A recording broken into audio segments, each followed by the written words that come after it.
তো বন্ধুরা আজকের দিনটা ছিল পয়লা বৈশাখের দিন অর্থাৎ 15ই এপ্রিল। আর আজকে থেকেই শুরু হচ্ছে আমাদের নববর্ষ, মানে আমাদের 1432 সাল। তো যাই হোক, আমরা প্রথমেই নববর্ষ উদযাপন করতে চলে এসেছিলাম সকাল সকাল মন্দিরে। তো মন্দিরে এসে মাকে পুজো দিলাম, তো বাবার মাথায় জল ঢাললাম। আর এখানে দেখতে পাচ্ছ খুব সুন্দরভাবে আমরা পুজোটা দিলাম। তারপরে আমরা বড় কালী বাড়িতে চলে এসেছিলাম।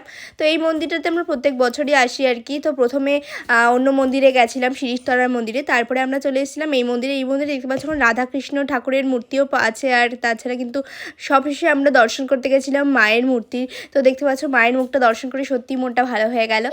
তারপর আমরা দেখতে পাচ্ছি চলে এসেছিলাম একটু বাজারের দিকে। তো বাজারের দিকে এসে আমরা ফার্স্টে খেয়েছিলাম ওখানে লস্যি ঠান্ডা ঠান্ডা, কারণ খুবই গরম ছিল আজকের দিনটায়। তো তারপরে বাড়ি এসে আমরা খেলাম ফাইনালি লুচি আর তার সাথে তরকারি। তারপরে আমরা দুপুরবেলা বাঙালি মেনুতে রেখেছিলাম, এখানে রেখেছিলাম আমরা কাতলা মাছের দই কাতলা আর কি। আর তার সাথে ছিল তেল পটল। তো এটাই ছিল আমাদের আজকের মেনু। তো বাকিটা নেক্সট পার্টে। তো ততক্ষণের জন্য দেখতে চাইলে অবশ্যই কিন্তু চ্যানেলটা এক্ষুনি সাবস্ক্রাইব করে রাখো।